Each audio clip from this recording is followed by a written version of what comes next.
احمدہ و نصلی علی رسولہ الکریم اما بعد فاعوذ باللہ من الشیطان الرجیم بسم اللہ الرحمن الرحیم۔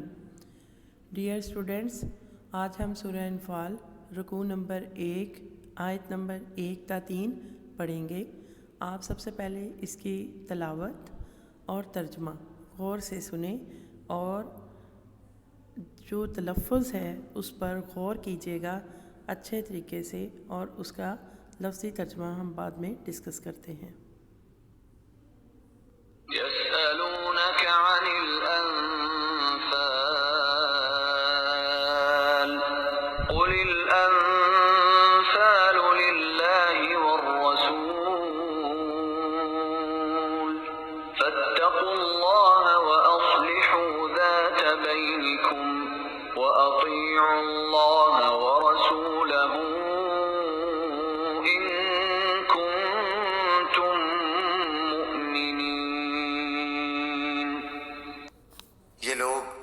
آپ سے غنیمتوں کا حکم دریافت کرتے ہیں، آپ فرما دیجئے کہ یہ غنیمتیں اللہ کی ہیں اور رسول کی ہیں، سو تم اللہ سے ڈرو اور اپنے باہمی تعلقات کی اصلاح کرو اور اللہ تعالیٰ اور اس کے رسول کی اطاعت کرو اگر تم ایمان والے۔ جی بچوں، تو اس آیت میں آپ نے یہ پڑھا کہ یہ لوگ آپ سے غنیمتوں کے حکم دریافت کرتے ہیں، یعنی اس آیت مبارکہ کی شان نزول اگر آپ دیکھیں تو حضرت ابن عباس رضی اللہ تعالیٰ عنہ فرماتے ہیں کہ میدان بدر میں جو جوان صحابہ تھے، جو مجاہدین تھے، جہاد میں مشغول رہے، اور بزرگ صحابہ جو تھے ان کی پشت پناہی کرتے رہے۔ مال غنیمت کی تقسیم کے وقت ان مجاہدین نے کہا کہ مال غنیمت تو صرف ہم کو ہی ملنا چاہیے، یعنی وہ جو جوان صحابہ تھے انہوں نے کہا ہمیں ہی ملنا چاہیے۔ بزرگ صحابہ نے کہا کہ یہ ہم بھی اس کے حقدار ہیں، ہم آپ کی پشت پناہی کرتے رہے ہیں، تمہارے کام آتے ہیں۔ پھر اس وجہ سے یہ آیت جو ہے وہ نازل ہوئی۔ مال غنیمت سے مراد کیا ہے؟ انفال نفل کی جمع ہے بچوں، جس کے معنی زیادہ کے ہیں۔ عام زبان میں اگر دیکھیں تو مال و اسباب کو کہا جاتا ہے انفال، جو کافروں کے ساتھ جنگ میں ہاتھ لگے، جسے غنیمت بھی کہا جاتا ہے۔ اس کو نفل زیادہ اس لیے کہا جاتا ہے کہ یہ ان چیزوں میں سے ایک ہے جو پچھلی امتوں پر حرام تھی۔ یہ گویا امت محمدیہ صلی اللہ علیہ وآلہ وسلم پر ہی ایک زائد چیز حلال کی گئی، اس لیے یہ جہاد کے اجر سے جو آخرت میں ملے گا ایک زائد چیز ہے مال غنیمت، یعنی جنگ کے دوران وہ مال جو مسلمان کافر چھوڑ کے بھاگ جائیں، وہ مال ان کا مال غنیمت کہلائے گا۔ قدیم زمانے میں طریقہ یہ تھا کہ جو مال جس کے ہاتھ لگتا وہی اس کا مالک قرار پاتا تھا، یا پھر بادشاہ یا سپہ سالار، یعنی وہ اس پہ قابض ہو جاتے تھے جنگ کی صورت میں۔ پہلی صورت میں اکثر ایسا ہوتا تھا کہ فتح یاب فوجوں کے درمیان مال غنیمت کی تقسیم پر سخت لڑائی جھگڑا برپا ہو جاتا تھا، اور بعض اوقات ان کی خانہ جنگی یعنی فتح کو شکست میں تبدیل کر دیتی تھی۔ دوسری صورتوں میں سپاہیوں کو چوری کا جو ہے وہ عارضہ لگ جاتا، یعنی وہ چوری کرتے، وہ کہتے کہ ہم زیادہ سے زیادہ مال اسباب اکٹھا کرنے میں لگ جاتے اور جنگ کی طرف دھیان کم دیتے، یعنی ان جو بھی مال غنیمت ہوتا تھا اس کو چھپانے کی کوشش کرتے۔ جنگ بدر اور مسلمانوں کا مال غنیمت کے بارے میں یہ تنازع تھا کہ جب مجاہدین میں مال غنیمت کی تقسیم پر تنازع پیدا ہوا، چونکہ اسلام قبول کرنے کے بعد ان لوگوں کی پہلی بار پرچم اسلام کے نیچے لڑنے کا اتفاق ہوا تھا، اس لیے انہیں جنگ کے ضابطے کا علم نہیں تھا، اس لیے ان کے ہاتھ جو لگا وہ اپنا مال سمجھ بیٹھا، اور قرآن مجید میں انفال کو اللہ اور اس کے رسول کا مال قرار دیا۔ پہلے تو یہ قاعدہ مقرر کیا گیا کہ تمام مال غنیمت جو ہے وہ لا کر جو ہے وہ سب کا سب اللہ اور اس کے رسول کے سامنے رکھ دیا جائے، اور ایک سوئی تک چھپا کے نہ رکھی جائے۔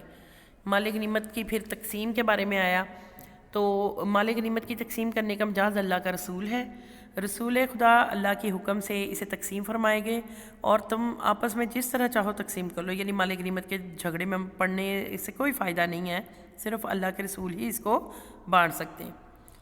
اگر ایمان کامل کا دعویٰ رکھتے ہو تو اللہ اور اس کے رسول کی اطاعت کرو، آپس کے میل جول کو درست رکھو، اللہ کے رسول کی فرما برداری کرو، یہ چیزیں ایمان کا تقاضا ہے اور کامل مومن کی نشانیاں ہیں۔